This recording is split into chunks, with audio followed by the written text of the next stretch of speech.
Pio Waka তুতুপুতু লেভিনচুস peso দিছে হাসনাত আবদুল্লাহ লেভিনচুস।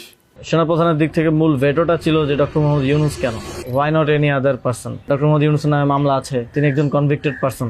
একজন convicted person আসলে কিভাবে একটা দেশের প্রধান উপদেষ্টা হতে পারে? আওয়ামী লীগ একটা লোককে একেবারেই দেখতে পারছে না, এবং বাংলাদেশে তো আলটিমেটলি 30-40% পিপল আওয়ামী লীগকে সাপোর্ট করে। এই 30-40% পিপলের মতামতের বিরুদ্ধে গিয়ে একটা লোককে প্রধান উপদেষ্টা করা উচিত? সেনাপ্রধান লাস্ট আমাদেরকে বলেছিল যে আমি বুকে পাথর চাপা দিয়ে এই সিদ্ধান্তটা মেনে নিচ্ছি। তিতা লাগিছে আমারে যারা বলতেন আমি আর্মি চিফের পিছের লাইগা দেশের ক্ষতি করতেছি, তারা কোন গর্তের মাল এবার বুঝলেন তো। ওয়াকার 5ই আগস্ট থেকে বিপ্লবকে ব্যর্থ করার মিশন নিছে। ওয়াকারের মিশন না, মিশন কার সেটা আমরা দেখিচ্ছি। ওয়াকার 5ই আগস্ট থেকে ভারতের প্রেসক্রিপশনে চলিচ্ছে, যা যা করছে সব ইন্ডিয়ার প্রেসক্রিপশন। বিক্রম মিশ্র আসছে বাংলাদেশে ওয়াকারের সাথে ঘুটু করতে। ওয়াকার হাসিনার বোন জামাই, হাসিনার পরিবারের একমাত্র সদস্য যে বাংলাদেশে আছে। ওয়াকার কোন প্রোটোকলে বিক্রম মিশ্রের সাথে দেখা করে? বাংলাদেশের সার্বভৌমত্ব কোন রাষ্ট্রের কাছ থেকে সংকটে পড়তে পারে? ইন্ডিয়া তো। সেই ইন্ডিয়ার সেনাপ্রধানের সাথে বাংলাদেশের বিপ্লবোত্তর অবস্থা নিয়ে আলাপের কি আছে ওয়াকারের? বিক্রম মিশ্রের সাথে কিভাবে আলাপ করে সে? সবচেয়ে বড় কথা, বিক্রম মিশ্রের সাথে সে আলাপ করার আগে কোনো অনুমতি নিছে? নেয় নাই। এই ওয়াকার 600-র বেশি আওয়ামী লীগার খুনি পুলিশকে রক্ষা করছে জনরোষ থেকে, তারপরে নিরাপদে পার করে দিছে সবাইকে। আয়নাঘরগুলোর এভিডেন্স ধ্বংস করছে ওয়াকার নিজে। প্রফেসর ইউনূসকে আয়নাঘরে ভিজিট করতে বাধা দিছে ওয়াকার নিজে, তারপরে আঙ্গুল উঁচায় হুমকি দিছে। কেউ না, আমি একা রুখে দাঁড়াইছি ওয়াকারকে। আমার বিরুদ্ধে চলে গেছে সবাই, আমার বিরুদ্ধে কি ভয়ঙ্কর ক্যাম্পেইন চালাইছে এই ওয়াকার আর তার সাঙ্গপাঙ্গরা। আমি কারো নাম বললাম না, আপনারা চেনেন সবাইকে। ওয়াকারের আসল মিশন তাহলে আসলে কি? আমরা ক্ষুদ্রকালে ক্লাস 1-এ মনে হয় একটা গল্প পড়তাম, গনি মিয়ার গল্প। আমার বয়সী সবাই জানেন।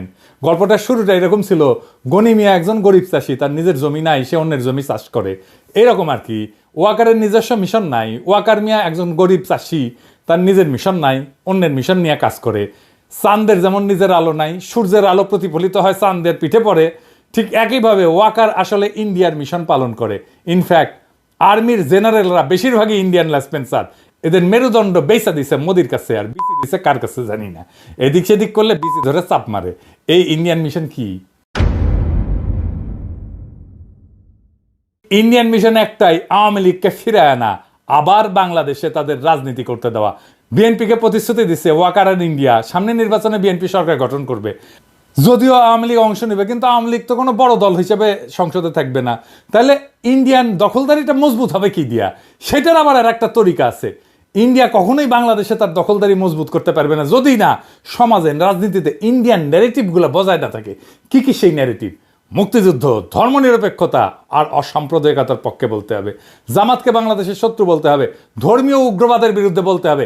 ঠিক এই কাজই করতেছে বিএনপি। দেখেন, সে অসাম্প্রদায়িকতার কথা বলতেছে, ধর্মীয় উগ্রবাদের কথা বলতেছে, ধর্মনিরপেক্ষতার কথা বলতেছে, মুক্তিযুদ্ধের কথা বলতেছে, চেতনার কথা বলতেছে, 72-এর সংবিধানের কথা বলতেছে। তার মানে আওয়ামী লীগ যা কিছু বলতো তার সব কিছু এখন বিএনপি বলতেছে।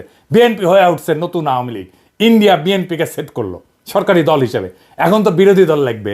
এটা ইন্ডিয়া বিরোধী দলও ঠিক করে দিতে চায় বাংলাদেশে। আওয়ামী লীগের জন্য জাতীয় পার্টি ঠিক করে দিয়েছিল বিরোধী দল হিসেবে। জাতীয় পার্টির নেতা হারামজাদা জিএম কাদের নির্বাচনের আগে ইন্ডিয়া যাইতো আর পানি পড়া নিয়ে আসতো এইভাবে। আবার বলতো ভারতের সাথে কি আলাপ হয়েছে তা কওয়া যাবে না। হারামজাদা, ওরে বাইরে রাখছেন কেন? হারামজাদাকে এক্ষুনি গ্রেপ্তার করেন। কি জন্য গ্রেপ্তার করবেন সেটা পরে দেখা যাবে, আগে গ্রেপ্তার করেন। দেখেন, ও তো মাখন খাইছে। মাখন খাইছে না? ও মাখনের জিনিসগুলো বের করা যাবে, কি কি মাখন খাইছে। ওই টাকা খাইছে, বাংলাদেশের টাকা খাইছে, ওইগুলো বের করা যাবে। ওকে আগে ঢুকান ভিতরে। বিএনপির বিরোধী দল হিসেবে ইন্ডিয়া আওয়ামী লীগকে চায়, একটা বিশুদ্ধ আওয়ামী লীগকে চায়, একটা ভালো আওয়ামী লীগকে চায়। আর এই আওয়ামী লীগ বানাইতে দায়িত্ব দিছে ওয়াকারকে ইন্ডিয়া। হ্যাঁ, গুয়ের আবার ভালো মন্দ। গু আমাশার গু হইতে পারে, ডায়রিয়ার গু হইতে পারে, শক্ত গু হইতে পারে, লেটকা গু হইতে পারে, গু গুই। আওয়ামী লীগের আবার ভালো মন্দ কি? আওয়ামী লীগ ভালো হইলেও সেটা গু, খারাপ হইলেও সেটা গু। এই ভালো আওয়ামী লীগে কে কে থাকবে আসেন সেটা দেখি। সাবের হোসেন চৌধুরী সভাপতি আর বডি সোহেল হবে সাধারণ সম্পাদক। এইভাবে আওয়ামী লীগ পুনর্গঠিত হইবে। এই পুনর্গঠিত আওয়ামী লীগ নির্বাচনে যাবে, এটাই ভারতের সিদ্ধান্ত। বিএনপি একমত হয়েছে এটাতে। ওয়াকার এটা এক্সিকিউট করার দায়িত্ব নিছে। ওয়াকার এটা ঠিক করে দিবে। সবাইকে ডাকিচ্ছে, হাসনাতদেরকেও ডাকিছিল। সব রাজনৈতিক দল এটা ওকে করে বলে দিয়ে আসছে। এই যে ইউরোপের রাষ্ট্রগুলোর মধ্যে ব্রিটেনের সমর্থন আছে, ইংল্যান্ডের রাষ্ট্রদূত আছে না ঋষি সুনাকের নিয়োগ দেওয়া যে সারা কুক, এইটা ঘুট পাকাচ্ছে বিদেশিদের তরফ থেকে। এই কারণে সাবের হোসেন চৌধুরীকে জেলে রাখা যায় নাই, এবং সেই জন্যই মাঝে মাঝে সাদা চামড়াগুলো আইসে মাঝে মাঝে ঘুটু করার চেষ্টা করে, বিভিন্ন জায়গায় ঢোকার চেষ্টা করে। নির্বাচন কমিশনও নাকি এরা ঢুকিছে, ওরা নাকি আবার ইলেকশন আবার মনিটর করবি, ইলেকশন মনিটর ঢুকু দিব একেবারে পিছন দিয়া। আর কে কে থাকবে এদের সাথে? শেখ ফজলে নূর তাপস, শিরিন শারমিন চৌধুরী, সেলিনা হায়াত আইভি, আর সিলেটের সাবেক মেয়র শিন শারমিন ওয়াকারের প্রোটেকশনে ক্যান্টনমেন্টে আছে এখনো। টাইম মতো ওয়াকার বের করবে, মানে ইন্ডিয়া যখন বলবে আর কি ওয়াকারকে। ও তো আবার ইন্ডিয়ার কথা ছাড়া সরে না, হাগামতাও করে না ও ইন্ডিয়ার কথা ছাড়া। শালা এমন একটা দেশ বানাইছি যার সেনাপ্রধান শত্রু দেশের আদেশ না শুনে কিছু করে না। Now, coming on to specifically what you asked for Bangladesh, as far as the Bangladesh is concerned, it is too early to take any decision for us. I am very clear, the present military to military relationship is very strong, and we keep exchanging notes on regular basis to avoid any kind of a misgivings. Waker আবার চালাক আছে, বলে army ইনস্টিটিউটের ক্ষতি করা যাবে না, কারণ হাইসানি। হ্যাঁ, যখন প্লট নেওয়া, গাড়ি নেওয়া, কদম ভুসি করার হাসিনার হোকাচাটা, তখন জেনারেলরা, আর যখন বাম্বু খায় জেনারেলরা, তখন ইনস্টিটিউটের পিছে লুকায়, মানে সৈনিকদের পিছে লুকায়। 5ই আগস্টে পেট মোটা ওয়াকার সৈনিকেরা তোমার সাথে ছিল, জুনিয়র অফিসাররা তোমার সাথে ছিল। জুলাই আগস্টে তো তুমি ছিল হাসিনাকে ক্ষমতা রাখার মিশনে, হাসিনা হোকাচাটার মিশনে ছিল। 5ই আগস্ট সৈনিক আর জুনিয়র অফিসারদের বন্দুকের নল ঘুরে গেছিল জালেমের দিকে, কোনো কমান্ড শুনে নাই সৈনিকেরা, নিজের বিবেকের কমান্ড শুনিছে ওরা। জেনারেলদের কেনা যায়, সৈনিকদের কেনা যায় না, কারণ ওরাই সেই সংখ্যাগরিষ্ঠ জনগণের সন্তান যারা দেশকে ধারণ করে। তোরা শালা মনে করিস দেশটা উপনিবেশ, তোর কলোনি, আর ওরা মনে করে দেশটা আমার, সেজন্য বিবেকের কথা শোনে। আর তুই যেহেতু মনে করিস কলোনি, সেজন্য ইন্ডিয়ার কথা শুনিস, তোর সব কটা জেনারেল ইন্ডিয়ার কথা শুনিস। এরা কৃষক শ্রমিকের সন্তান, দরিদ্র মধ্যবিত্তের সন্তান। এই সৈনিকেরা ওদের পিওর হার্ট, ওরা জানে ওদের সম্পদ একটাই, তা হচ্ছে বিবেক, তা হচ্ছে ইনসাফ। ওরা কখনো ভুল করেনি, 1971 করেনি, 75 15ই আগস্টে করেনি, 75 7ই নভেম্বরে করে নাই, 2024 5ই আগস্টে করে নাই। ওরা আবারও দাঁড়াইতে হলে জনতার পক্ষে দাঁড়াবে, পেট মোটা জেনারেল ইন্ডিয়ান দালাল লেসপেন্সারদের পক্ষে দাঁড়াবে না। ওরা কোনোদিন মেরুদণ্ড বেছে দেওয়া জেনারেলদের পক্ষে দাঁড়াবে না। মুজিবকে জয় বাংলা করার সাহস হিম্মত সিনিয়র অফিসারদের হয় নাই, জেনারেলদের হয় নাই, হইছে সৈনিক আর জুনিয়র অফিসারদের। খালেদ মোশাররফের খুব ব্যর্থ করে দিছে সৈনিকেরাই, আর জুনিয়র অফিসাররা ভারতের কাছে বাংলাদেশের নতজানু আর্মির জেনারেলদের, সৈনিকেরা সুদে না, জুনিয়র অফিসাররাও সুদে না।